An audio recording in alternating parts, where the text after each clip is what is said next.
Hello বন্ধুরা, চলে এসেছি একটি নতুন বাইক নিয়ে, যেটা জাতির crush Yamaha R15 version 3 sports looking এর। এই বাইকটি liquid cooled 4 stroke 4 valve FI single সিলিন্ডারের একটি হেভি কোয়ালিটির একটি বাইক, যা আপনার রাইডিং মুডকে চেঞ্জ করে দিতে সক্ষম। কারণ এই গাড়িটি মোস্ট একটি পপুলার বাইক, যার কারণে সবাই এই গাড়িটি কি পছন্দ করে। এই গাড়িটা কি এমন আছে যে এই গাড়িতে সবাই বসতে চায়, চালাতে চায়, ঘুরতে চায়। আসলে এই গাড়িটি একটি প্রিমিয়াম কোয়ালিটির তৈরি করেছে কোম্পানি, যা দেখতে খুবই স্টাইলিশ এবং আউটলুকিং গর্জিয়াস। তার সঙ্গে এটা চালানোর পারফরমেন্স আলাদা, এটার কোয়ালিটি সম্পূর্ণ আলাদা।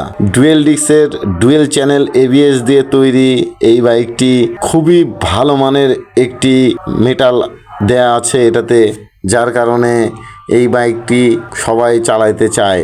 সামনে টেলিস্কোপিক USD সাসপেনশন এবং পিছনে দিয়েছে মনোশক সাসপেনশন, যার কারণে উঁচু নিচু রাস্তায় খুব ভালো একটি পারফরমেন্স দিবে, ঝাঁকুনি কম দিবে।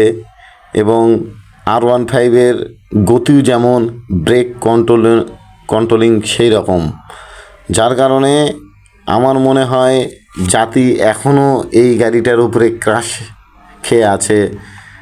যেই বাইক চালাক না কেন, যে রকম যে মডেলের যে কোম্পানির বাইকই চালাক না কেন, সে একবার হলেও R15 টেস্ট রাইড দিতে চায়। কারণ একটাই, এটার মতন কোনো বাইক হয়ই না। এটা এত ভালো কোয়ালিটির বাইক, যেটা অন্য কোনো গাড়ি যতই গাড়ি নিক সে চেঞ্জ করে আবার R15-এতে আসে। যে মডেলটাতেই হোক সে আবার রিটার্ন করে, কারণ R15 এই নামটাই আলাদা। এটাই মনে হয় একটা ব্র্যান্ড আমার কাছে।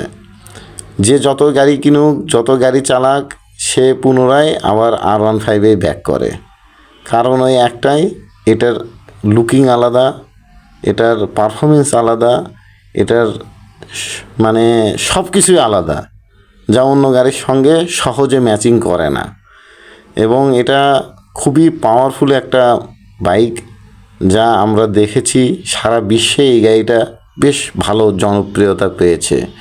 এবং এই গাড়িটি কোয়ালিটি খুবই ভালো, মেটাল কোয়ালিটি খুবই ভালো, শক্তপোক্ত।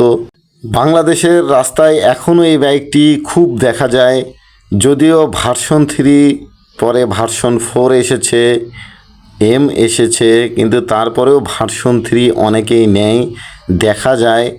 এবং এটা আসলে এখনও পপুলারিটি আছে, এটা বোঝা যায়। আর সবচেয়ে বড় কথা, R15 এই পপুলারিটি অর্জন করেছে এই ভার্সন 3 দিয়েই। আর যাদের একটু টাকার বাজেট কম, তারাই আসলে ভার্সন 3-তে আসে।